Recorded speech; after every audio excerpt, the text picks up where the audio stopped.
j'espère que vous allez bien. On se retrouve pour une nouvelle vidéo de couture et pour cette fois nous allons remonter dans le temps en 1891 très exactement. Nous avions une sortie sur ce thème précisément et si vous n'avez pas encore regardé la vidéo, je vous la mets dans le petit i qui s'affiche en haut à droite de votre écran. Pour l'occasion, je suis allée chercher dans ma collection de journaux afin de voir si je pouvais m'inspirer par cette mode. Je n'avais pas cette date précise en tête, mais quelques années auparavant, et cela m'a permis de choisir un modèle pour le corsage que j'ai à peu près suivi. Mais avant de commencer la couture, un peu d'histoire de la mode. L'année 1891 est malheureusement peu documentée, je trouve, dans le sens où c'est une époque qui se situe entre deux modes qui ont fait fureur. J'entends par là, en 1870 jusqu'en 1888 environ, il y avait la mode des robes à tournure. Puis en 1895, c'est la période qu'on a retenue avec les manches à ballon. Mais entre les deux, c'est un peu flou, puisque si l'on parle des années 1890, on va surtout penser à la mode de 1895. Ce qu'il faut noter, c'est qu'en 1891, la forme générale des vêtements reste la même base qu'à l'époque des tournures. Il n'était pas rare que les femmes se voient réutiliser leurs vêtements et en fait de simplement les modifier avec l'évolution de la mode.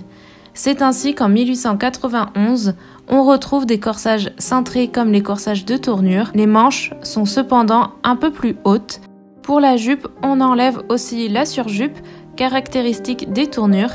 Elle commence aussi à s'évaser, ce qui annonce pour la prochaine mode les jupes amples. Ce que j'ai aussi retenu de cette époque, c'est qu'il y a beaucoup de corsages avec un effet un peu tailleur. Revenons à notre couture. C'est par hasard, en fouillant dans mes vieux journaux, que j'ai trouvé un modèle de patron dans les pages. Cela m'a donné l'idée de chercher en ligne s'il n'y avait pas une boutique de patrons anciens. Et c'est ainsi que j'ai trouvé l'e-shop français de French Crea Vintage, qui a une multitude de patrons d'époque qui sont en fait numérisés, ce qui permet de pouvoir tracer ou dessiner par-dessus sans avoir à abîmer le patron d'origine. Si vous n'avez encore jamais vu à quoi ressemble un patron victorien, eh bien c'est à première vue du charabia. Il y a sur les côtés les descriptions avec le numéro des pièces, puis un fouillis de traits dans lequel on est censé trouver toutes nos pièces. Économie de papier oblige, pour décrire ce genre de patron, c'est un maximum d'infos dans le minimum de place.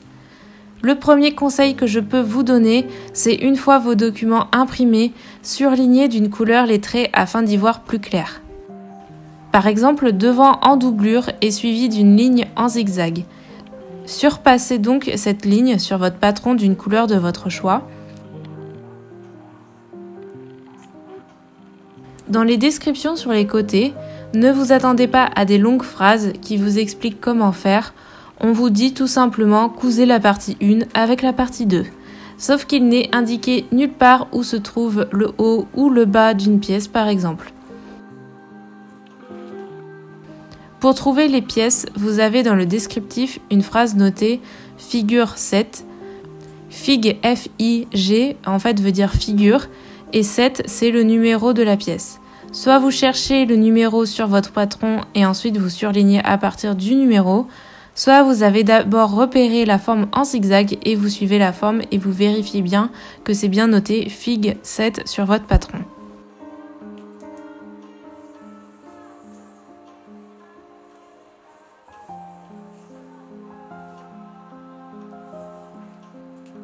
Parfois, il peut être noté bord replié ou replié. Cela veut dire que vous aurez des pointillés sur un bout de votre forme.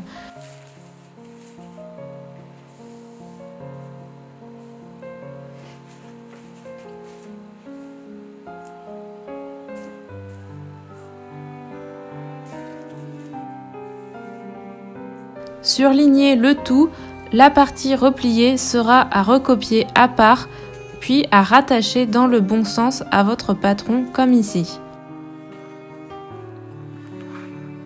Seule indication que vous pourrez retrouver, ce sont par exemple ce genre de points qui indiquent qu'il faut coudre ensemble ces deux pièces,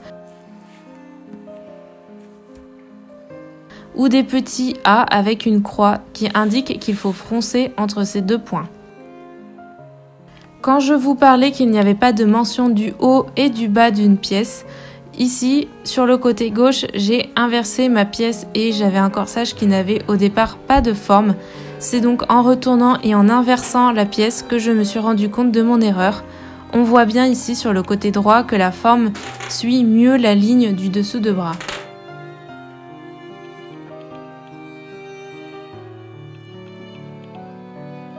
Aussi, pour éviter de faire comme moi à chercher des heures les pièces des jupes, spoiler alerte, ce n'est pas dessiné, il faut les redessiner par vous-même grâce aux instructions.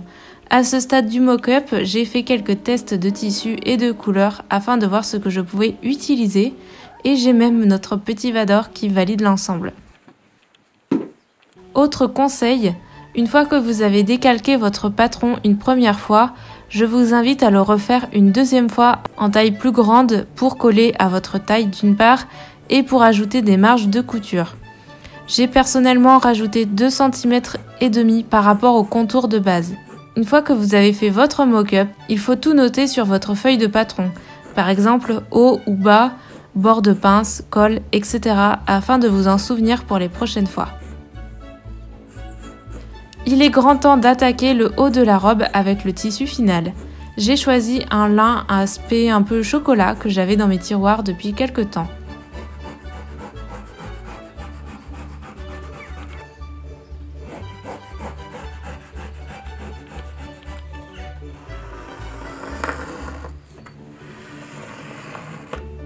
J'ai d'abord commencé par l'avant du corsage en dessinant les pinces de la poitrine au crayon blanc. Ensuite, il va falloir pincer les marques et les faire coïncider grâce à des épingles. Lorsque vous pincez le tissu, il faut que l'aiguille passe du côté de votre ligne et ressorte par l'autre côté de la ligne. Puis, il suffit de coudre en suivant votre ligne blanche.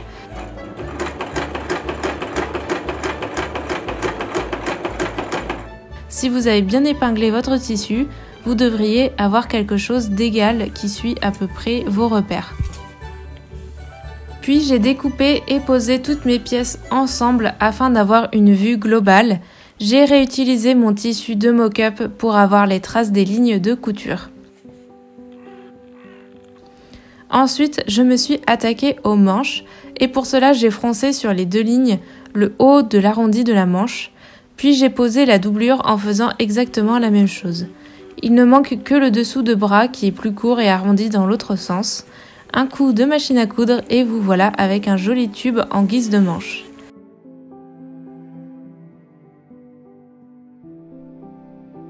Après avoir cousu les pièces du haut, voilà à quoi ressemblait mon projet. Les manches sont simplement posées avec des épingles et pas encore cousues au reste du haut. Comme je suis quelqu'un de très visuel, j'ai posé rapidement les pièces du tissu pour voir comment je pouvais faire les détails de l'avant.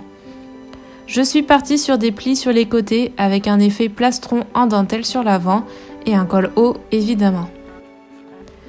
Pour fermer l'avant du corsage en lin, j'ai créé une boutonnière à la main afin d'avoir quelque chose de bien centré et qui épouse bien ma taille. J'ai aussi fait cette option parce que j'aimais beaucoup le rendu sans le reste du plastron et des plis. Et si un jour j'en ai marre de ces petits détails, je pourrais tout à fait les enlever et j'aurai une jolie veste de tailleur déjà faite. Cela m'évitera de retravailler par-dessus, au moins ça c'est fait. Passons au détail du col. J'ai commencé par découper la dentelle en prenant le bord arrondi pour le haut du col, cela donnera un meilleur fini. Puis j'ai froncé la bande afin d'obtenir des jolis plis. Puis j'ai découpé deux bandes de tissu en lin avec au minimum 5 cm en plus que mon tour de cou.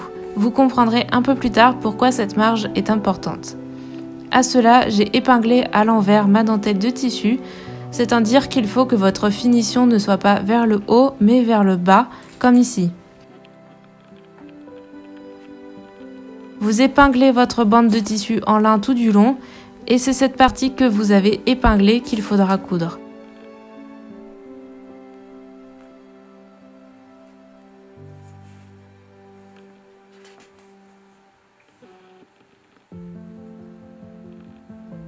Ce qui fait que lorsque vous retournez votre bande de tissu, vous aurez un joli col en dentelle bien fini.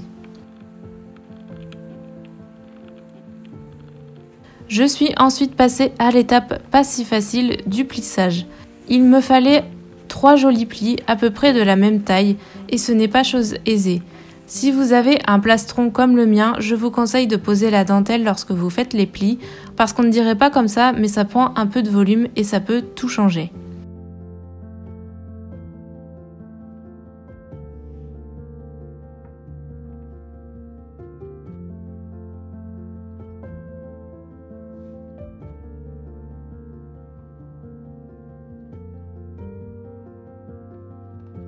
Une fois que les plis vous plaisent, vous pouvez faire des rapides points de couture à la main afin de bien fixer le tout.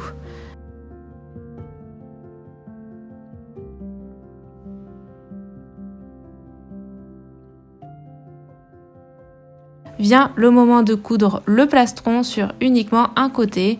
Là, je ne le sais pas encore, mais en fait, je couds tout à l'envers. Nous arrivons aux parties un peu techniques et qui demandent un peu de réflexion de couture. Quand je vous disais qu'il vous fallait une marge de couture supplémentaire sur votre col, c'est parce qu'il va falloir coudre le plastron à l'intérieur afin de pouvoir fermer le vêtement sans voir les boutons en dessous.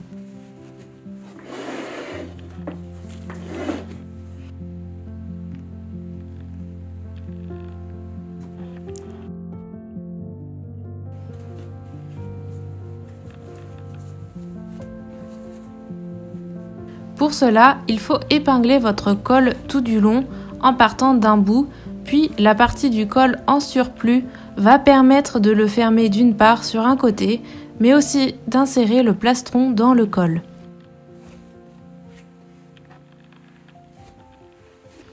Avec cette technique, cela vous donnera accès aux boutons en dessous.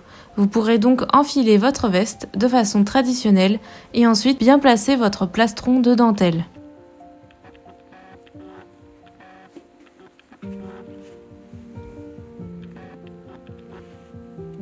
Vient ensuite le détail pour les manches. J'ai voulu faire un effet de manche retroussée avec le rappel du tissu en taffetas. J'ai dessiné la forme à la main. Pour avoir cet effet montant au coude, il faut découper le tissu dans une sorte de V et ensuite coudre cette partie avec un point invisible. Je me suis ensuite attaquée à la jupe. Pour ça, je prends toujours le même patron que mes précédentes vidéos. Je le trouve simple à réaliser et le rendu est très beau. Pour ça, j'ai découpé dans mon tissu de taffetas ainsi que dans ma doublure. J'ai joint les encoches et j'ai ensuite cousu avec la machine. Pour créer un ourlet, j'ai simplement retourné mon tissu de taffetas que je viens ensuite coudre à la main afin d'avoir un ourlet invisible. Et une fois que ma jupe était presque terminée, je me suis dit que ça serait quand même sympa d'avoir des poches, donc j'en ai fait une. Il me manque juste la deuxième par manque de temps.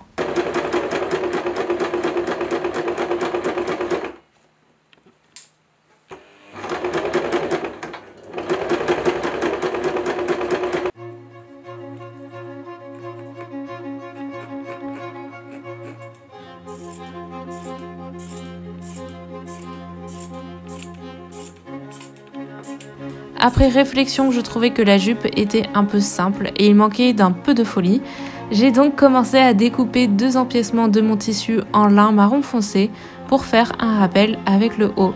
Je vous laisse avec quelques images de la robe portée et je vous dis à très vite pour de nouvelles aventures dans le temps.